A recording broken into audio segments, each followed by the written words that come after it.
In questo video vedremo il Palazzo Ducale di Mantova.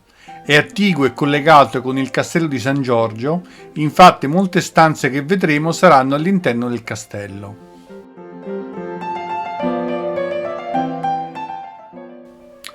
La prima cosa che vedremo è che sicuramente la più bella è la Camera degli Sposi.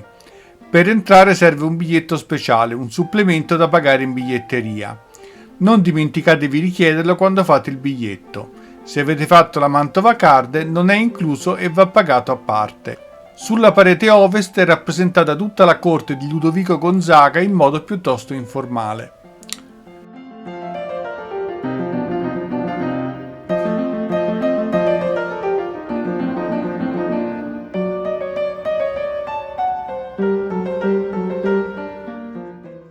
Qui si può ammirare il vero capolavoro rinascimentale del Mantegna, che realizzò dal 1465 al 1474. Al centro e in alto si trova il famoso oculo.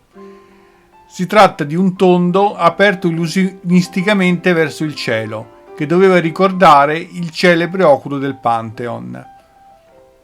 Si vede una balaustra dalla quale sporgono una dama di corte, accompagnata dalla serva di colore, un gruppo di domestiche, una dozzina di potti, un pavone e un vaso, sullo sfondo di un cielo azzurro. Per rafforzare l'impressione dell'oculo aperto, Mantegna dipinse alcuni putti pericolosamente in bilico aggrappati al lato interno della cornice. Il Palazzo Ducale non è solo questo, ma tante altre stanze e tante altre opere, quindi proseguiamo con la nostra visita.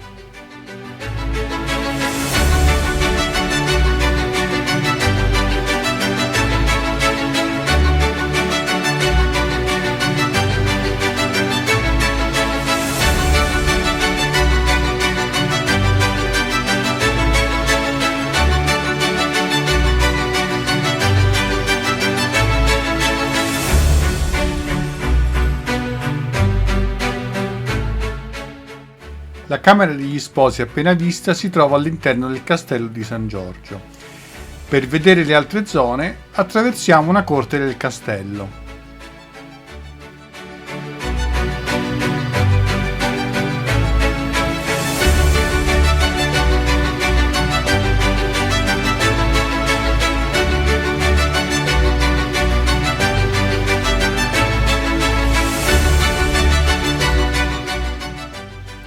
Dallo scalone di Enea entriamo nella sala di Manto, l'ambiente delle feste dell'appartamento grande del castello.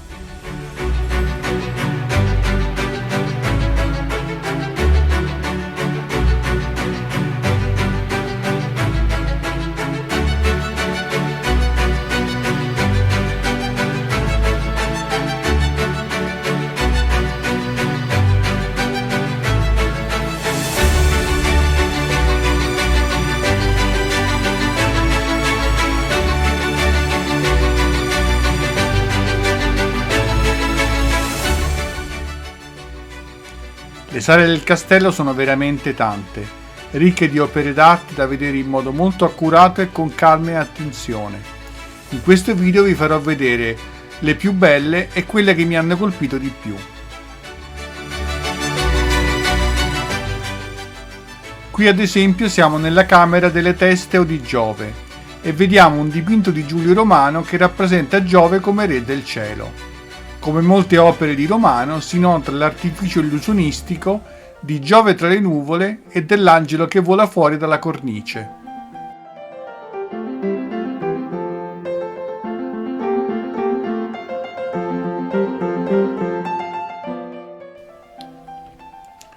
Entriamo adesso nel camerino dei Cesari.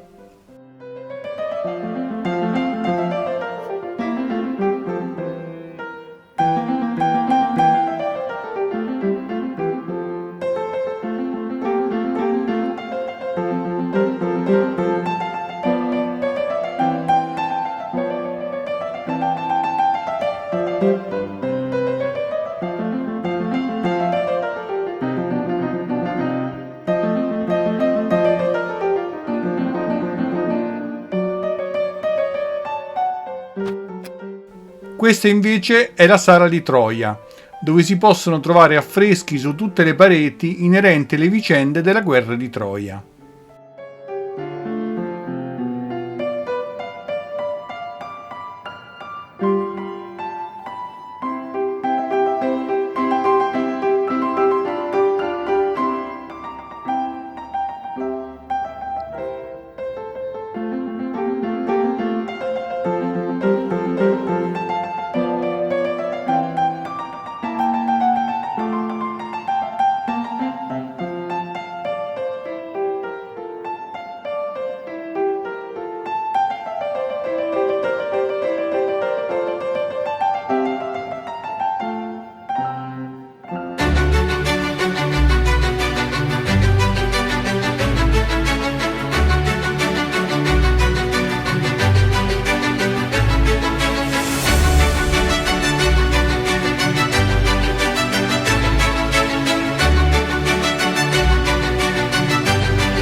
Entriamo adesso nel camerino di Orfeo. Sul soffitto si nota un affresco ottagonale con Euridice inseguita da Orfeo.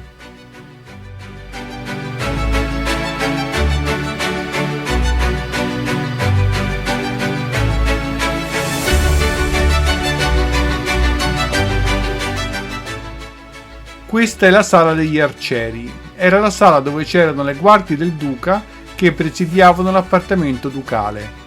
È caratterizzato da grandi mensole con figure mostruose che sorreggono il soffitto.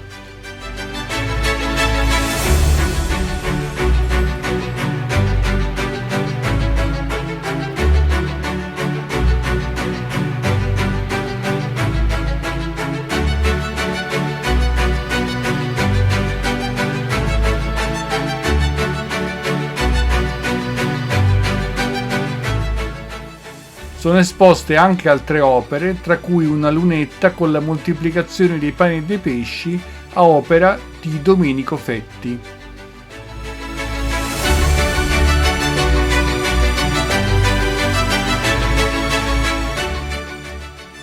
Questa è la Galleria degli Specchi, che prende il nome dalla presenza degli specchi con volte e soffitto finemente decorati.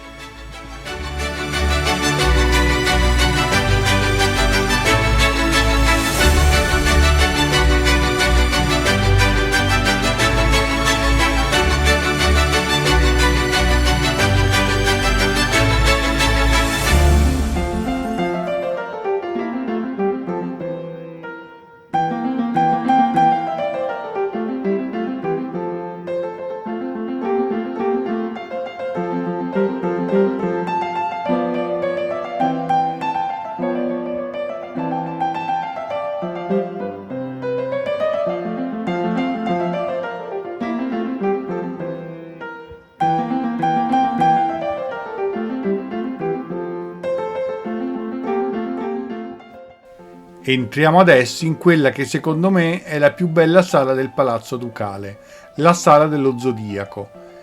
Presenta una volta a padiglione di quasi 100 metri quadrati, dipinta attorno al 1580 da Lorenzo Costa.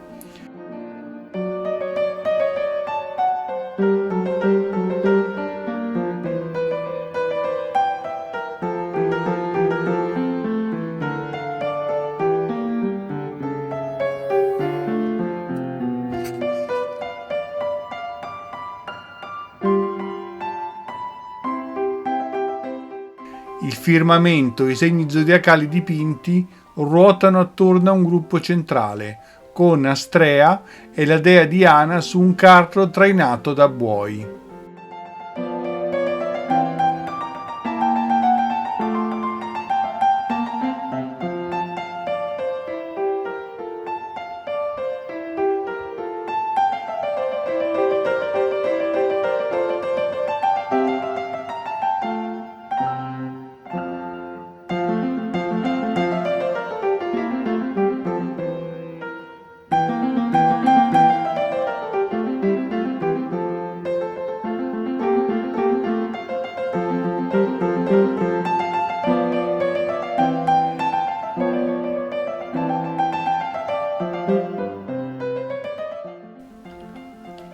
Se questo video ti è piaciuto, metti mi piace e iscriviti al mio canale. A te non costa nulla, ma per me è molto importante. Potrai vedere altri video come questi.